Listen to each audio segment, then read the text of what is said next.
সাল্লাল্লাহু আলাইহি সাল্লামের হাদিস থেকে এর ব্যাখ্যা পাওয়া যায়। বিশেষ করে অধ্যাপক ডক্টর মুফিজুর রহমান হাফিজাহুল্লাহ স্যার তিনি তার নির্বাচিত দারসুল কোরআনে লিখেছেন, নামাজ প্রতিষ্ঠা করা মানে পাঁচটি কাজের নাম হলো নামাজ প্রতিষ্ঠা করা। পাঁচটি কাজের নাম হচ্ছে নামাজ প্রতিষ্ঠা করা।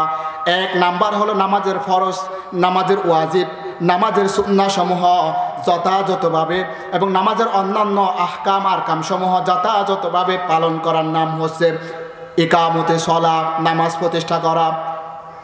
মুফিজুর রহমান স্যার তিনি তার নির্বাচিত দারসুল কোরআনে লিখেছেন, দ্বিতীয় নাম্বার হলো ইকামতে সলার দ্বিতীয় অর্থ হলো যারা নামাজের মাকাসিদ, নামাজের উদ্দেশ্য যারা হাসিল করতে পেরেছে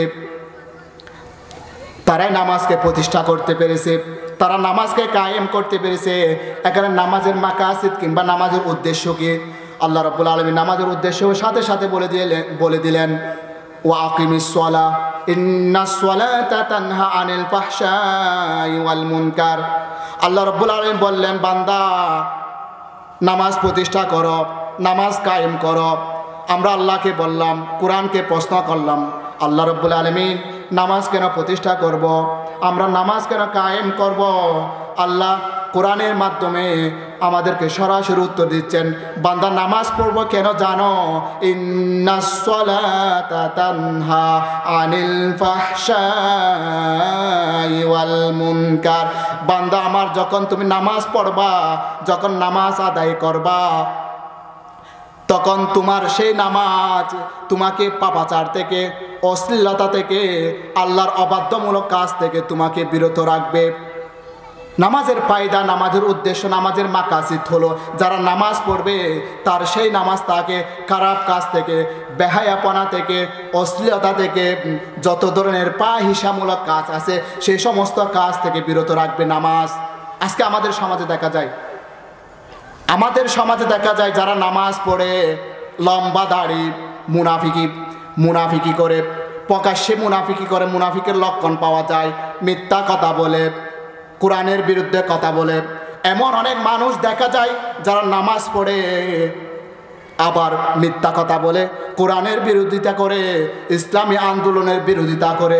অনেক মানুষ আছে নামাজ পড়ে, নামাজের কথা বললে খুব ভালো লাগে, ভাই আসুন নামাজ পড়ুন, আমার সাথে একসাথে আসুন নামাজ পড়ুন। যখন আমরা দাওয়াত দেই তখন তাদের খুব ভালো লাগে, তার খুব ভালো লাগে।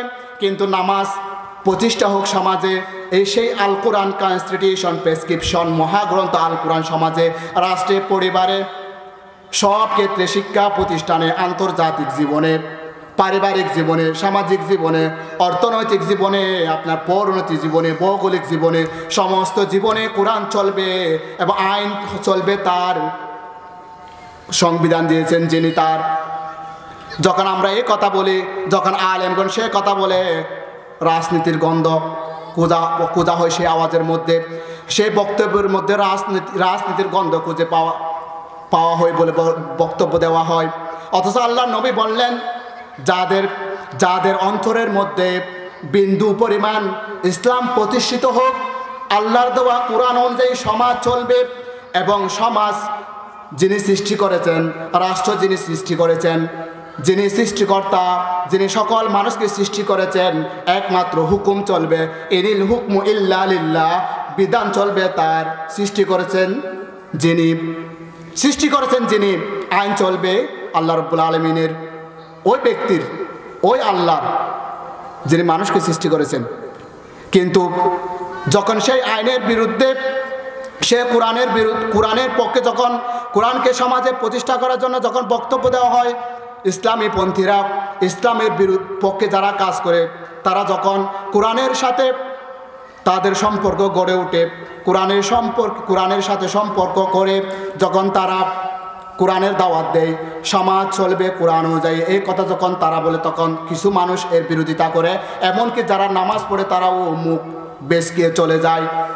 আল্লাহ রাব্বুল আলামিন বলেন, এরা মুনাফিক।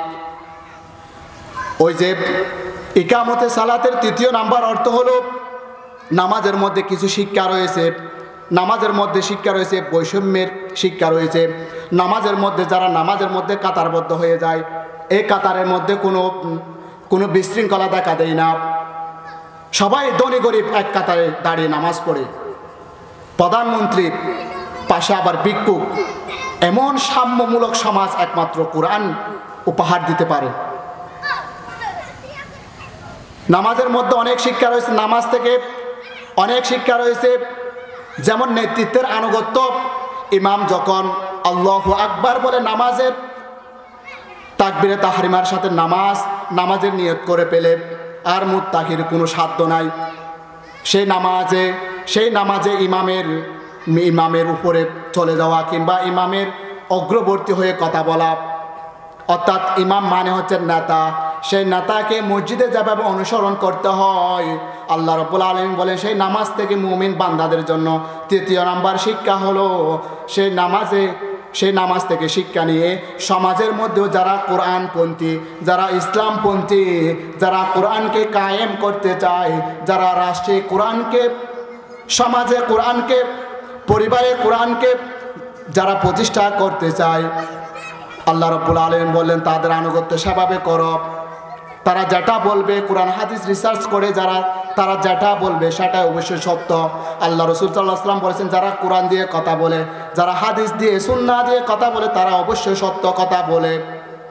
আজকে আমাদের সমাজে অত্যন্ত দুঃখজনক হলো সত্য যে এই কথা আমাদের অবশ্যই বলতে হয়, কারণ আল্লাহ রাব্বুল আলামিন কিয়ামতের ময়দানে যখন আমরা এই কোরআন মহাগ্রন্থ কোরআন থেকে যখন আমরা কোনো কথা গোপন রাখবো, যখন আমরা ইচ্ছাকৃতভাবে কোনো কথা গোপন করে রাখবো, আল্লাহ রাব্বুল আলামিন কিয়ামতের ময়দানে আমাদের জিহ্বা কেটে দেবে যখন আমরা কোরআন থেকে কোনো কিছু গোপন করব।